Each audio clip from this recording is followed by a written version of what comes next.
rajin melayani, jadi tugas panggilan mulia, beritakan keselamatan, taburkan benih Injil. Shalom, selamat pagi. Terpuji nama Tuhan, di pagi hari ini kita kembali bertemu di Sabda Pagi hari Sabtu tanggal 11 November 2023. Sebelum kita masuk dalam perenungan, kita akan membaca Alkitab yang terdapat pada Galatia 2 ayat 21.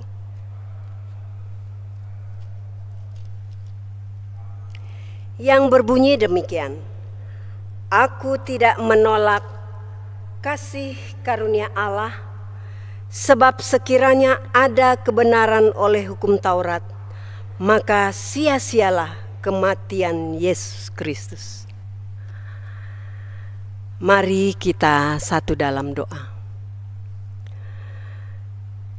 Terima kasih ya Tuhan, terpuji-puji namamu, sebab kasih setiamu bagi kami tiada batasnya, yang selalu menuntun dan menyertai kami, bahkan melingkupi kami sebagai hamba-hambamu.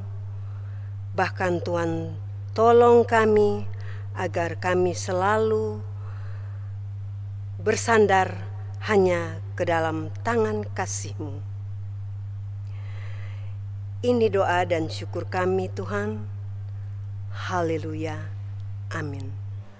Dan tema pada pagi hari ini, kematian Yesus Kristus sebagai pembenaran. Saudara-saudara yang dikasihi dan diberkati Tuhan Yesus, ada sebuah penggalan lirik lagu, di mata Tuhan kita sama, tiada ada yang berbeda. Dari syair ini, dari lagu tersebut mengisyaratkan bahwa kita semua adalah manusia ciptaan Tuhan Allah. Di dalam Yesus Kristus semua orang adalah sama. Tidak ada perbedaan orang Yahudi dengan yang bukan Yahudi. Artinya, semua satu di dalam Yesus Kristus. Perbedaan yang ada bukan untuk memisahkan, tetapi untuk saling melengkapi dan menyempurnakan. Di dalam Yesus Kristus tidak ada lagi pemisah satu dengan yang lain dan diskriminasi. Paulus menegaskan hal itu dengan mengatakan secara tersirat bahwa jika kita masih hidup di bawah tekanan hukum Taurat, maka sia-sialah kematian Yesus Kristus.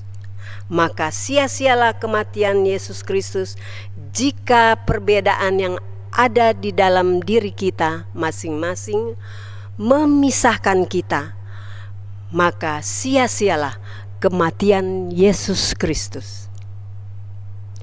Saudara-saudara yang dikasihi dan diberkati Tuhan Yesus, melalui kematian Yesus Kristus, orang percaya menjadi satu dengan Tuhan Allah dan sesama. Di dalam Yesus Kristus, tembok pemisah telah dihancurkan. Orang yang hidup di dalam iman kepada Yesus Kristus harus menyadari bahwa dosanya telah diampuni oleh Tuhan Allah melalui penderitaan dan kematian Yesus Kristus.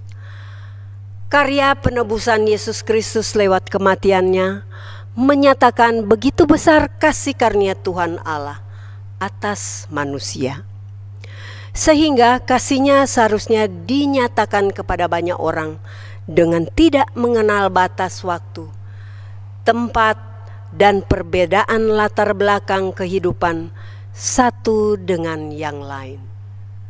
Saudara-saudara yang dikasihi dan diberkati Tuhan Yesus, firman Tuhan hari ini mengajarkan kita sebagai keluarga Kristen untuk mengucap syukur atas kasih karunia Tuhan Allah di dalam Yesus Kristus yang telah menyerahkan nyawanya sebagai tebusan dosa untuk pembenaran.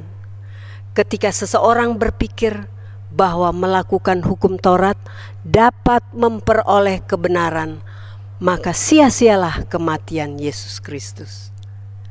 Kebenaran sesungguhnya hanya ada di dalam Yesus Kristus, karena dialah kebenaran itu. Kasih-Nya harus dinyatakan dalam seluruh aspek kehidupan orang percaya kepadanya, baik dalam pikiran, perkataan, dan perbuatan yang dinyatakan dengan saling mengasihi, menghormati, sehingga kehidupan pasti diwarnai dengan kasih dan damai. Amin. Mari kita menutup dengan doa.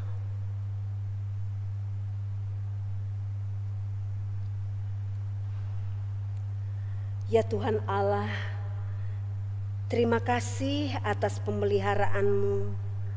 Kami boleh menikmati hari ini dan mendengarkan firman-Mu yang mengajarkan untuk selalu mengingat pengorbanan Yesus Kristus.